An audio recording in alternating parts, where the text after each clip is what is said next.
Listen to me. Verse 26 says, and ye shall eat in plenty and be satisfied. Oh Lord, and so we have said, thank you, Jesus. And every man, every woman, every principality in our power that shall come against your word this day, Lord, by the reason of the anointing upon your word, Father, bring down. But as many as shall hear this word and will accept and obey you, Lord, the promises of this year, Lord, bring it to pass unto them. In Jesus' mighty name we have prayed. Somebody.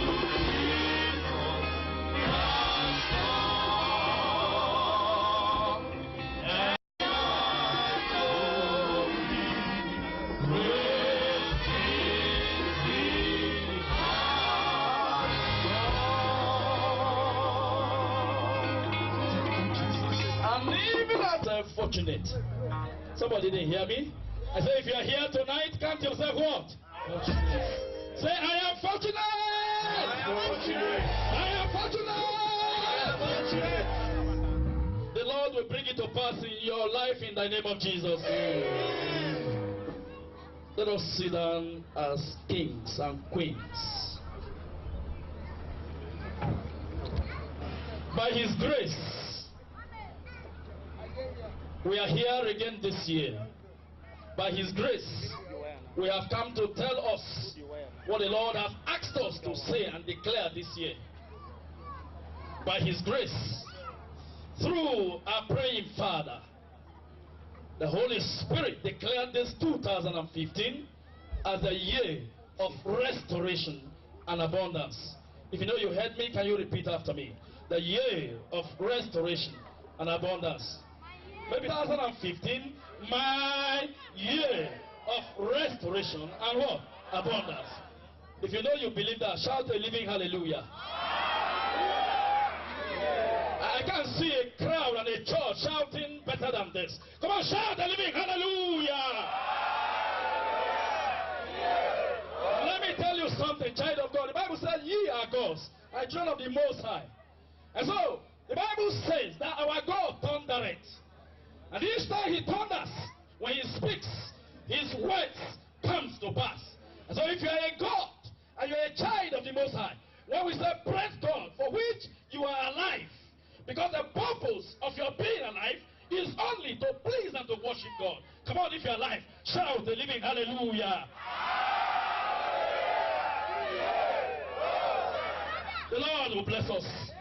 Once more, we don't need introduction, but you know that these people gathered here are members of the Essex Church, the Cherubim and Seraphim. Hallelujah. Hallelujah. Eternal sacred order of the Cherubim and Seraphim. We are from the Dio province around here. Our church is located around the Cherubim Road. You must have known all that. But I want to quickly, as we have announced to you, that this year, 2015, is a year of restoration and abundance.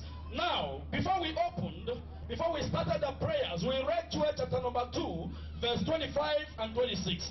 Turn with me to that within the arena, or you can hear my voice from outside here. Turn to that scripture right now, very quickly. Are you there? If you are there, say amen. Now the scripture says, and I will restore to you the years that the locust had eaten, just as we read before, and the cankerworm, and the caterpillar, and the palmerworm, my great army which I sent among you. And ye shall eat in plenty and be satisfied, and praise the name of the Lord your God, that hath dealt wondrously with you, and my people shall never be ashamed. I'm sure somebody heard me. If you heard me, celebrate Jesus. I said, if you heard me, celebrate Jesus.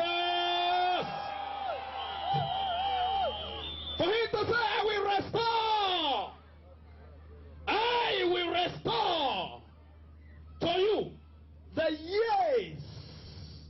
And within every year, there are activities and events.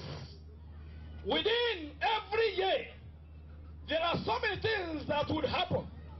And so the Lord says, peradventure within these years, evil events, bad news, ill health, lost children or stillbirth. He said, I will do what? People should be alive here. I will do what? I will restore all the years that the cankerworm, the caterpillar, the palmerworm, do according to his words in the name of Jesus. The second step, he didn't just leave it at restoration stage. He said, my people shall eat in great what? Plenty. Amen. My people shall eat in great plenty. If you are sure, and you know, and you are convinced that this year, 2015, you shall eat in great plenty, can you jump up and shout, Amen?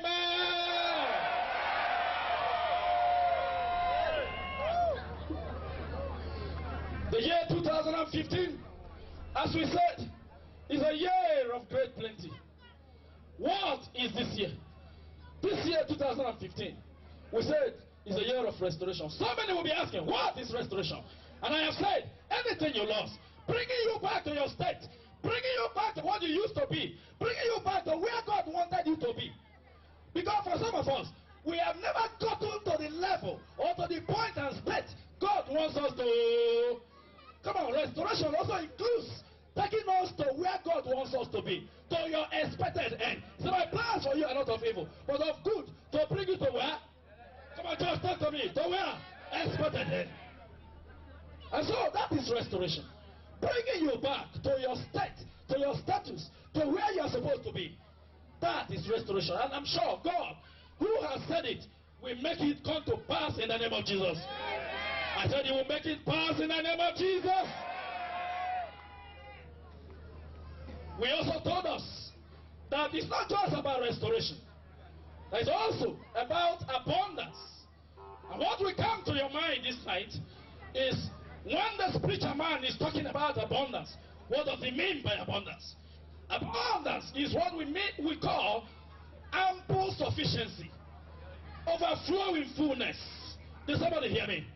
Come on, the Bible says your cup shall run over. Hello. That is abundance.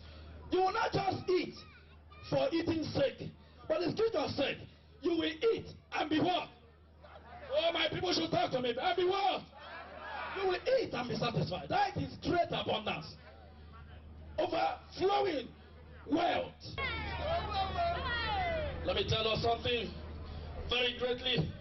Hear this and hear. The devil may come to you and say, look, this year I'm going to do something again. But telling that God said, it is enough. Tell your neighbor, the devil should know it is enough. Say, I am sure that it is enough. Sickness, it is enough. 2015 is our year. Can I hear you shout a glorious hallelujah year, Hosanna?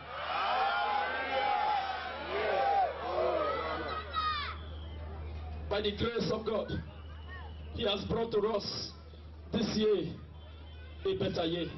The Bible tells us something in Psalm 66 verse 12. It says, thou hast allowed men to ride upon our heads. We went through fire. We went through water. But thou broughtest us out into a worthy place. So it doesn't matter what you went through in 2013, 14. But God says today, this year, you are going to your wedding place. Somebody that helped me should celebrate better. You are going to your wedding place. I said you are going to your wedding place. All those under the ocean of my voice, come and celebrate Jesus. You are going to your wedding place. The year of restoration. When I heard that our praying Father had declared this year the year of restoration and abundance, I said, wow, God. And I also discovered that within this period, the Harmattan became very strong. The Harmattan became very what? Hello. I said, this type of Harmattan is almost becoming unusual because for a long time, it doesn't come like this again. And I said, it means God is bringing back something. Amen. It means God is bringing back something to my life, to your life, to our lives. The period of, when after the Harmattan there is great plenty. Fruits will bring forth. And so many things will begin to happen. Even the climate will begin to restore itself. Shout to your neighbor, you are restored. I shout to your neighbor, you are restored. Hold him by the hand and say, you are restored. When God speaks, he doesn't joke with benefits towards us. What shall we render to him? And on Monday here, our brother, the preacher man, told us that one thing we need to render to God is to return to the old paths. Amen. Somebody didn't hear me. Return to where? Hallelujah. I want to declare to you that the old path is the old path of righteousness. Somebody heard me? You heard me? As I return to that path that Abraham, Isaac, and Jacob walked. He said, discover the old path and walk therein in a good way. Hallelujah. Established in that what? Righteousness. Hallelujah. He said, righteousness exalted the nation, but sin is a reproach to every people. True of us. Amen. So you need to be established in righteousness. And that brings us to the third thing you need to do, so that this year of restoration, so that this year of ample superfluity will come to pass. And that is only when you decide to hearken to the voice of God. There is a command from heaven this night. What is that command saying? The voice says, fear. Listen to me again. There is a command from heaven above. And that command, that voice is saying to you, is saying to me, is saying to all of us, is saying, fear. That is the message we have for you this night. Amen. That is the message we have for you this night. Now turn to your neighbor and say, did you hear the preacher man? What did he say? He said, fear not. He said, fear not. If you heard your neighbor well, shout a living hallelujah.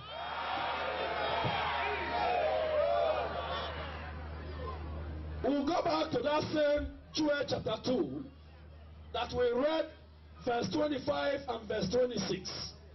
But this time around, we will come back a little and then discover what God wants us to do this year so that we can be restored and then we can live in great abundance. Are you there? If you are there, shout amen. Joel chapter 2 verse 21. Let me read from the King James Version. Fear not, O land, be glad and rejoice, for the Lord will do great things. Can we repeat that together with me? Pick a partner, and say, fear not, O neighbor. Hello. It's like your neighbor didn't hear you. Can you repeat it again? Fear not, but be glad and rejoice. Because the Lord is going to do great things. If you heard me, say a living amen. We want to declare to the country Nigeria, in the midst of all the troubles, in the midst of the election wahala, it doesn't matter what other nations may think. It doesn't matter what people in authority may think. It doesn't matter what anybody may think. But what it matters, what is important, is that God says this night, Nigeria should not fear. That's a message. It's also for River State. All of us live in River State, two of us. If you live here, it doesn't matter whether you are an indigene or a non-indigene. Whatever affects River State affects you. Hello, it's which? You see what fear can cause. Tell your neighbor, don't be afraid. Otherwise, you run into your enemy's nest. Hello, hello. We have talked of fear as man-to-man fear, or as fear of the evil, or fear of Satan. We are also going to briefly talk about the fear of God so that we understand where we are going. Hello. When we say the fear of God here, we are talking about respect and reverence for God Almighty. Hello. We say respect and what? Reverence for God Almighty. And so that is why the Bible says that fear of the Lord is the beginning of what? Say it like you mean it. The fear of the Lord is the beginning of what? Fear God and keep his commandments. For this is the total duty of man. So that is why it is important to also declare to us that we need to fear God. Shout hallelujah. God. Hallelujah. Let me tell you why we are saying that you should not fear anybody except God. Let me tell you something. Listen to this. Fear is an instrument of the devil. Somebody didn't hear me? I said fear is an instrument of what? Of the devil. How do I mean? The devil usually brings to us fear. He intimidates us. He tries to make us panic and jilter. And then we can't run away any longer. We can no longer pray. It is not possible for you to be fearful and be powerful. Hello. I say it's not possible to be fearful and be what? Powerful. Both in prayers and even physically. Amen. So, fear.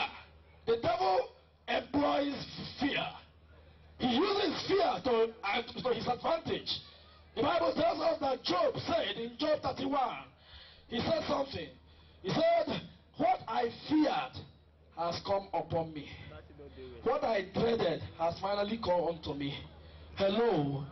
It means that Job had already feared that something strange, something evil, something bad, something not acceptable was going to happen to him and his family. Amen. But the Bible declared him as a righteous man. So you see, the devil employed fear, trying to intimidate him. And as soon as he came in, the devil used it against him. Amen. Amen. Amen. That is the same weapon that the devil uses. He will impart fear on you. And then when that happens, you give in to him. You don't want to pray again. You don't want to obey God again. You don't want to do what you should do again. Somebody will tell you, look, tomorrow I am going to kill you out of fear. Out of fear. He said, look, let me tell you, I have summoned you before one native doctor. I have summoned you against before one juju house. I have summoned you against one man or one woman. And because of fear, you will run to him. I say, hey, let me come. Let's say that we settle this thing. Hello. The devil uses intimidation. Amen. So tell your neighbor, don't be intimidated. Don't be intimidated. The Bible tells us something in Psalm 27. It said, the Lord is my light and my salvation. Of whom shall I fear? He is the strength of my life. Of whom shall I be afraid? So even if these enemies rise up against you, in that will you be very confident. You will be very strong. Because the Lord will make them fall by your side. I say he will make them fall by your side. I say he will make them fall by your side. I say he will make them fall by your side. If you believe, shout a glorious hallelujah.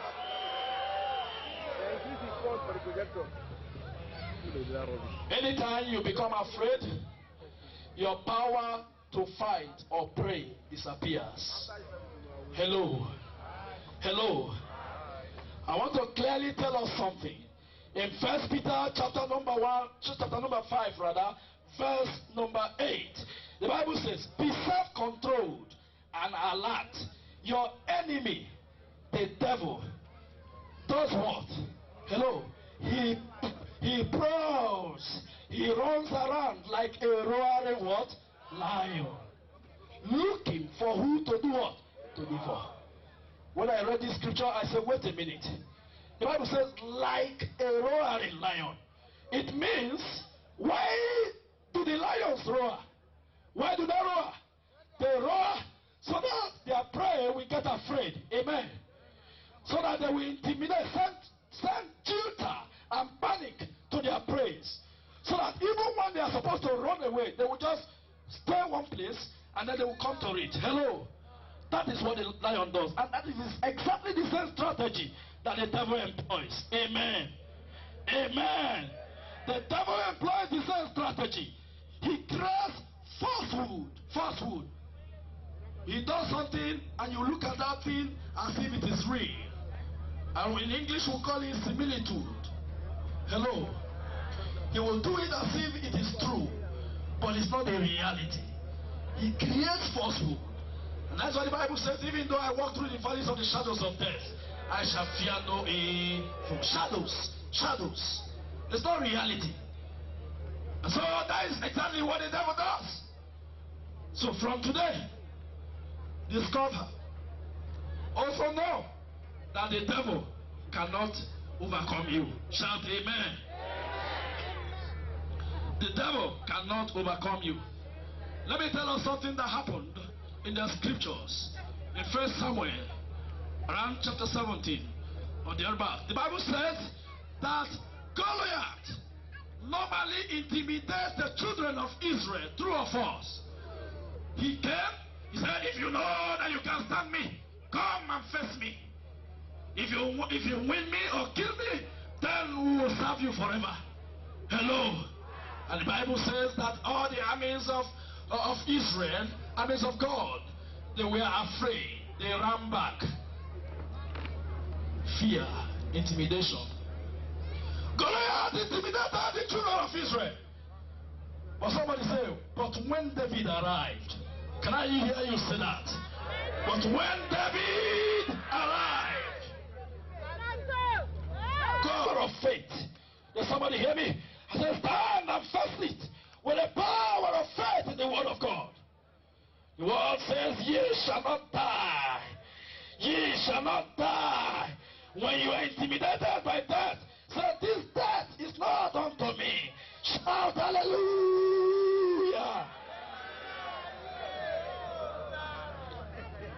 What are the consequences? What are the consequences of fear? When you are afraid, what belongs to you, you will miss it. Hello. You will miss what belongs to you. David, whom the Lord anointed by the means of Prophet Samuel, the Lord anointed him in the stead of his 7 brothers. This and David, that Prophet Samuel said, we will not sit down until he comes. This and David, whom the Lord led to defeat Goliath. This and David became afraid of Saul. And his inheritance and destiny was threatened. Somebody didn't hear me. I said his inheritance and destiny was what? Threatened. Because the period, peradventure, he was killed and cast. What would have happened? Hello? What would have happened? The destiny, where what God, the plan of God, would have just been stopped. But thank God, God is God. I said, thank God, God is God. He came and he delivered him. And so remember that you don't need to be afraid. Otherwise, your destinies, the Lord says that we shall stay with him in peace in eternity. But if Satan panics you and you give in and you live to follow the way of righteousness and you forget to go back to the old ways, then you are getting prepared.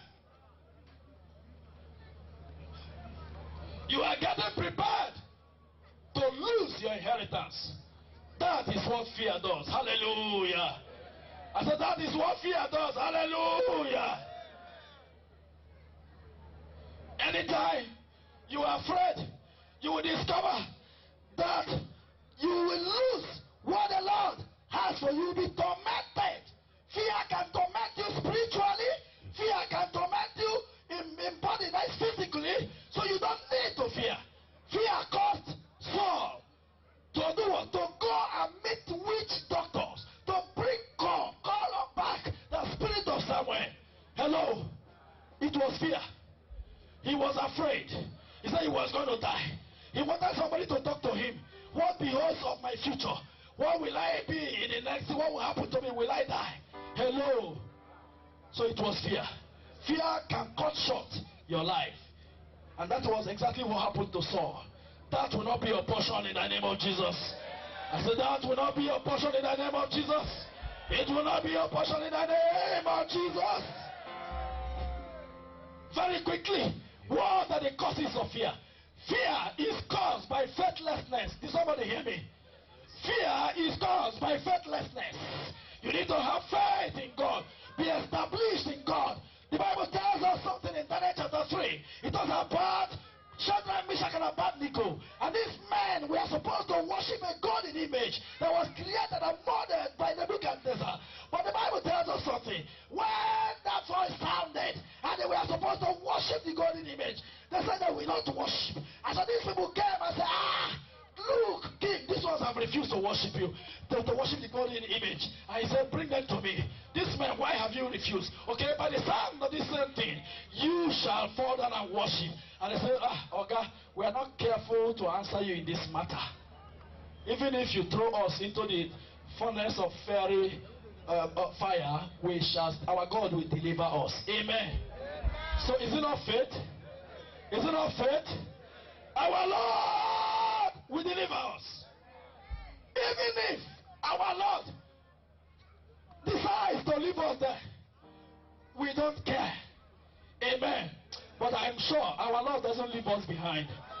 Our God is a God that looks at his children. Our God is a God that restores his children. Our God is a God that brings a great abundance to his children. Therefore, if you believe, shout a living hallelujah. You don't have to worry.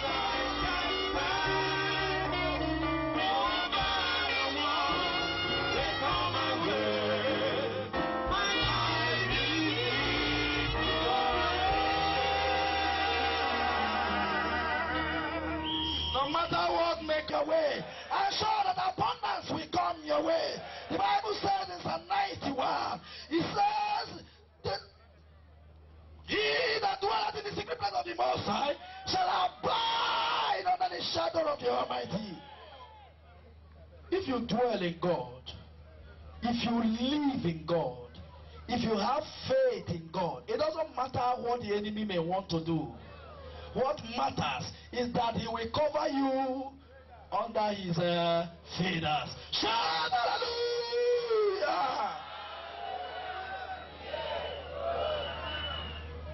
Another thing that will make you not to be afraid, child of God, is because the Lord is your light and your salvation. When you are going on the way with a lamp and a light, there is no way you will fall into the pit, true or false. And so when God is your light, he is your everlasting light.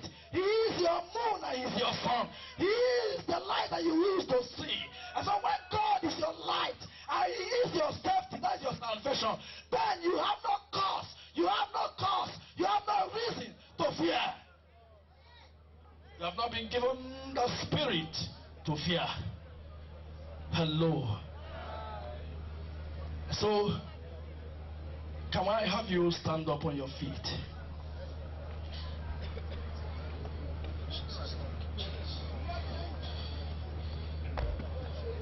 The Bible says, the second part of that our word, it says, fear not, but be glad.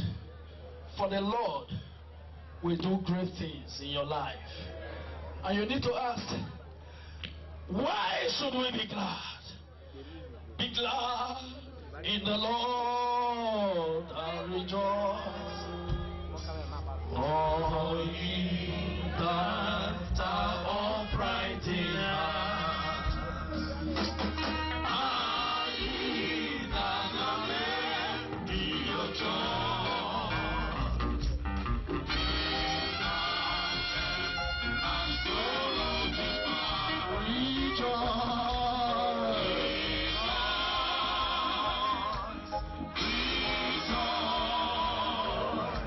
Sing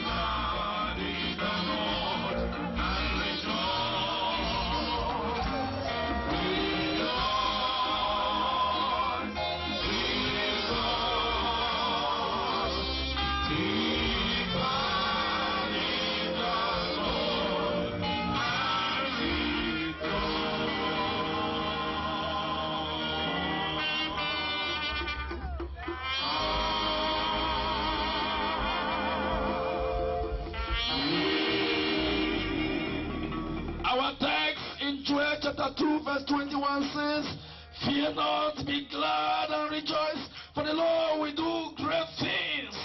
Those great things that you have to be glad of is one, restoration. Say, I am restored.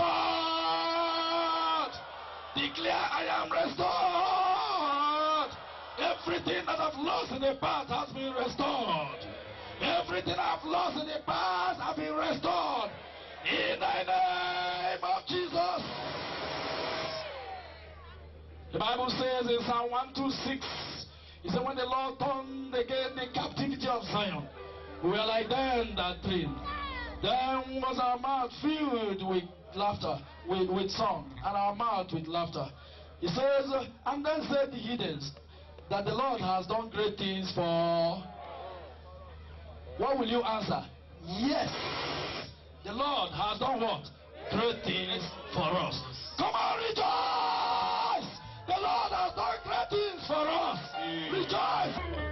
The great things as you are going home, this 2015, these great things that will cause us to rejoice is that everything that had caused us fear in the past, the Lord has removed them and has brought restoration. He has brought us back to where we are supposed to be. For those that have left the ways of righteousness, there is an open door. Gate is open for you to come in and then rejoice with us. For all those that are looking for one thing or the other and they didn't get it in the past, the Lord says, this year I am bringing them to you and you will enjoy it in fullness. I say you will enjoy it in fullness. I say you will enjoy it in fullness. When the Lord speaks, He means it because He's not a liar. Hallelujah. The great Jehovah Jireh will provide for us. Thank you, Jesus. Let us lift up our hands. This moment, it is usual that the word of God had come to us. And I know that the word comes to break and set free everyone that has been held captive in the past. I don't know how many of us that were held captive by this emotion called fear. This danger, this thing that the devil uses, this instrument of the devil called fear. I don't know how many of us that had, because of fear, has left God, decided to worship other things. Idols that have mouth but don't speak. They have eyes but they don't see. They have hands and legs but they cannot make movement. By the reason of the word that has come to you this night, and by the assurance of the word of God, even when Daniel was thrown into the lion's den, he was not afraid, because the strong arm of the Lord was there to deliver him. I am calling upon us this minute that we run to the altar of grace.